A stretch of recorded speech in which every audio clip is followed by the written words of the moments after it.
Last Breath is a recently released disaster slash survivor thriller type of movie. It came out last week. This one is directed by Alex Parkinson, and it stars Woody Harrelson, Cliff Curtis, Finn Cole, who plays Michael off of Peaky Blinders. Also have a Peaky Blinders movie to look forward to, so yeah. Also stars Simu Liu, you know him as Shang-Chi, and I feel it needs to be stressed that this is actually a true story. Normally in movies, something comes up on the screen and it says based on a true story or inspired by true events. The words that came up on the screen for this movie is, this is a true story. So the movie is about deep sea divers, a crew of deep sea divers who have to rally their entire crew and their entire ship after an accident leaves one of their own left behind on a mission. One of their crew members gets lost hundreds of miles underneath the ocean surface, so they have to devise a plan to save him. That is essentially what the movie is about, is how he survived and how they saved him. I had actually forgotten all about this story. Like, this came out a few years ago, and I do remember vaguely like looking at the news and being like, holy shit, that's kind of crazy. But then I watched this movie and I had to go back and like re-look up the situation, because I was like, okay, they definitely embellished some things here, right? Like, there's no way this actually happened. No, it actually did happen. There was a job, there was a group of deep sea divers, and there was a man who got left behind, and not only that, he lost oxygen underwater for nearly half an hour. That shit is beyond insane. To this day, most people don't know how he survived, and this movie is telling that story. I do think that this movie has a really good cast. Like, normally you see a bunch of A-list talent in a movie like this and you're like, okay, this is clearly a passion project, because most people are not gonna watch this movie. It's not only a really good cast, you get really good performances from pretty much everybody. Finn Cole does really good work here in this movie as Chris. Woody Harrelson is probably the performance that stands out the most in this movie. He gives the most emotionally charged performance. Can't remember the last time that Woody Harrelson got this choked up in a movie,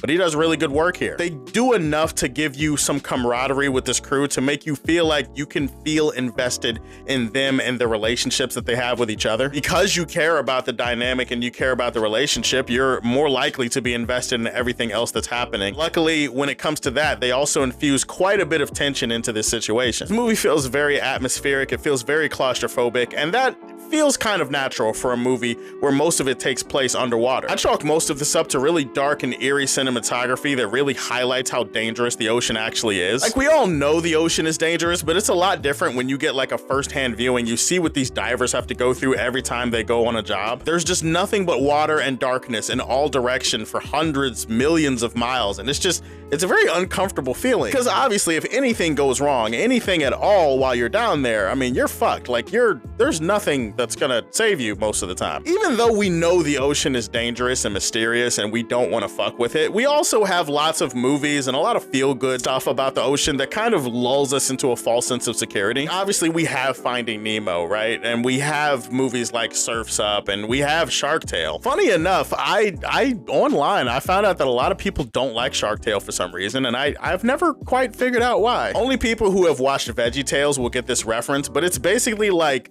Larry Boy in The Fib from Outer Space meets Big Fat Liar meets The Godfather, and instead of The Godfather, it's like a parody of The Godfather. And you add all that up to Will Smith and Robert De Niro and Martin Scorsese playing fishes in this movie, and Jack Black. I mean, come on, that sounds like a winning formula to me. One of the things they had to do for a movie like this, despite the camaraderie, the performances, and all of that shit, they had to give you the same feeling that you felt when you watched The Martian. If you watch The Martian, there's like a galvanizing effect to seeing these people go through hell to try to rescue somebody. Because we're human beings, and we like that sense of human connection, we like that positivity, and we like to see a happy story, a happy ending at the end of the day. If you don't know the story, it was not always clear that this was going to be a happy ending type of story, but I love the fact that they make you feel invested. Like, nah, come on, man, you guys gotta get him, you gotta save him. I don't really have a lot of issues with this movie, to be honest with you, mostly nitpicks. My main nitpick-ish thing is that I do feel like we could have spent a little bit more time with these characters to really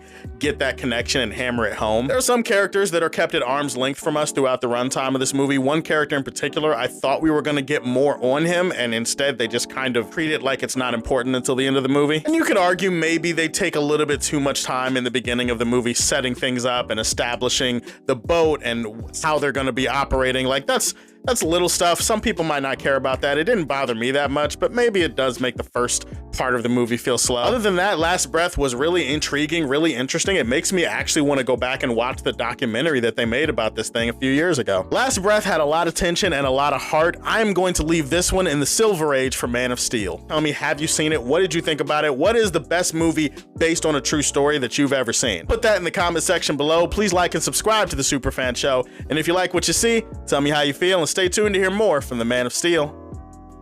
Peace.